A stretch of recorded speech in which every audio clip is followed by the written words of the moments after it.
currently GPUs are getting more feature rich. It's not about hardware support for common APIs anymore. When someone asks for what to buy, it's getting to the point it's Nvidia unless proven you won't do VR, streaming, AI, Blender, video editing, ray tracing, using DLSS and reflex and things.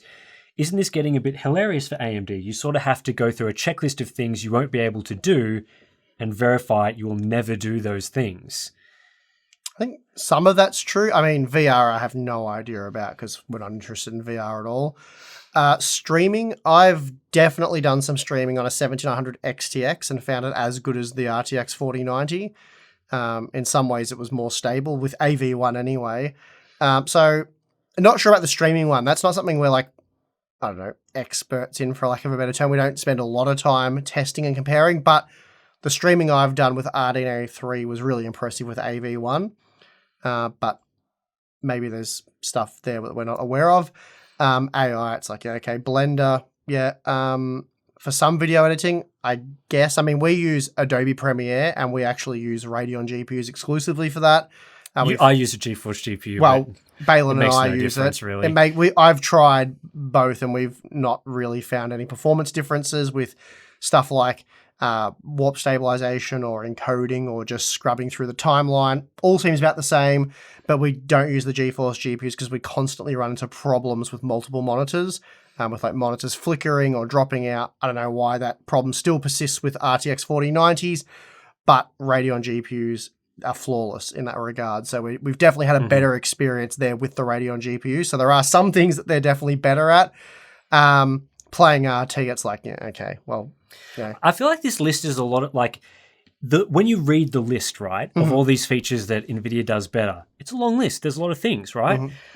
But then there's a reasonable argument that can be made that buyers are not necessarily doing any of those things. Like if you're just a person buying a GPU for gaming, like these are gaming GPUs, they're not as much geared towards production work, although you can do production work on them. Like a lot of people are building these systems just for gaming. So things like Blender rendering being superior on NVIDIA GPUs, which I'm pretty sure is the case based on other benchmarking, a gamer may never do that. A gamer may never use it for video encoding or things like that. A lot of people don't stream. A lot of people may not be using AI workloads on their desktop graphics card. Like there's a lot of people that just want to play games. So yes, there are some people who are going to be using their graphics card for a lot more than just gaming, but I feel like there's still a large target market of people for this type of graphics card that is just doing gaming or very gaming related tasks. And as you say, like streaming, I think is probably the closest to gaming related task of that list, as well as I guess VR. And it feels like that, yeah, the quality differences, at least today, are sort of similar enough, maybe. Maybe we'll have to look into that a bit more. But yeah, I mean, if you're tossing up between like a 7800 XT and an RTX 4070, and the 4070 is $50 more, a lot of those, and you're gaming, you're buying it to play games like what Tim's talking about. It's like, yeah, okay, DLSS generally better quality than FSR.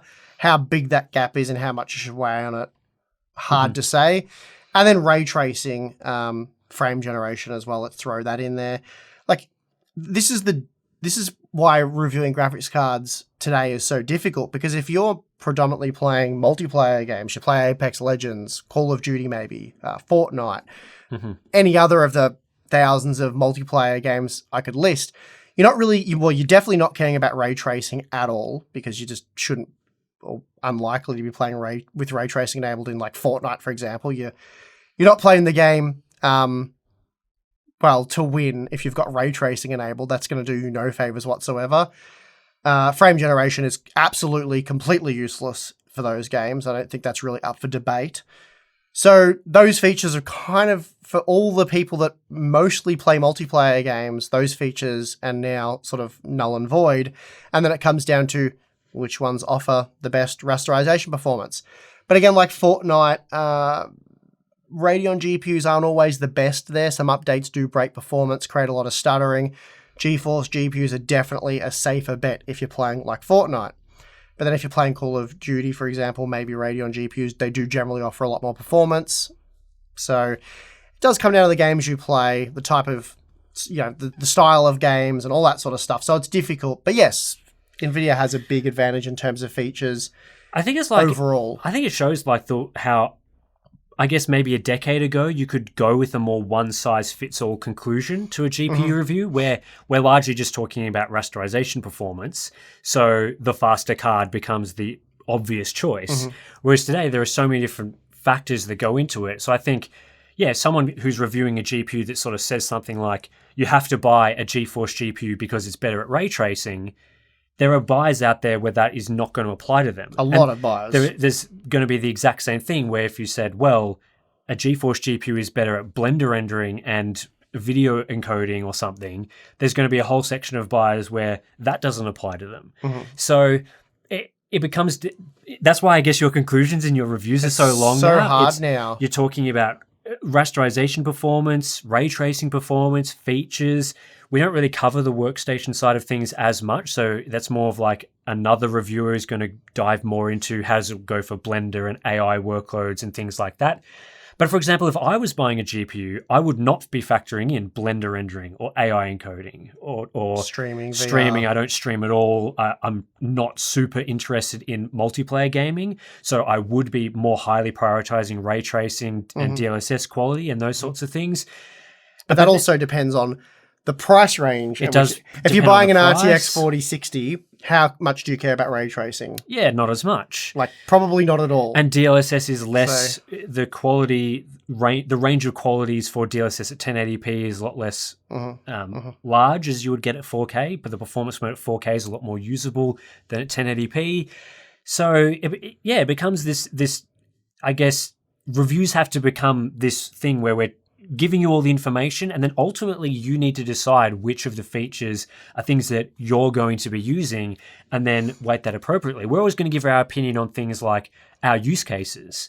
So, for example, I feel like in a lot of your reviews, a lot of your conclusions are about the games you play, like multiplayer games, which is a perfectly valid sort of take. A lot of people play like that. I feel like if I was reviewing those cards, my take would probably be slightly different because I swing more towards single player gaming. I imagine someone who does a mixture of gaming and productivity work is going to have a completely different take, which is why it's good to look at all these sorts of different reviewers to get their sort of opinions from their sort of perspectives, and ultimately hopefully all these reviews will show all the different areas. So it definitely gets...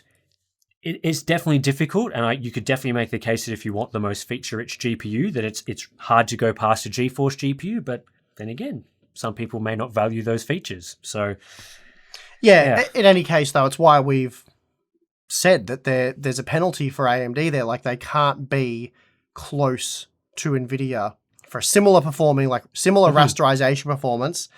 They can't just go, we're basically there, knock $20 off or something like that amounts to like 5% or less than 10%. They have to be more than 10% cheaper, probably at least 15%. I think so, because it closes down their target market, doesn't it? Because if they're pricing it too close, then the only market of people who are going to be interested in buying the product are people that are discounting all the features. So maybe it's pure gamers or multiplayer gamers or some group of people.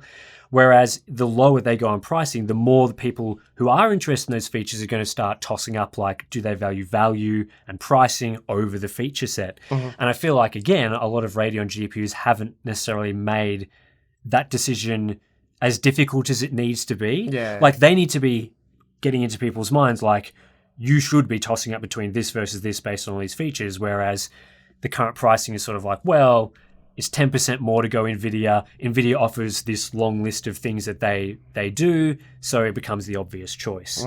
So I think, certainly if they can't compete on features, they can't add in improved AI rendering and improved video encoding and things like that, then they need to improve more on the pricing side.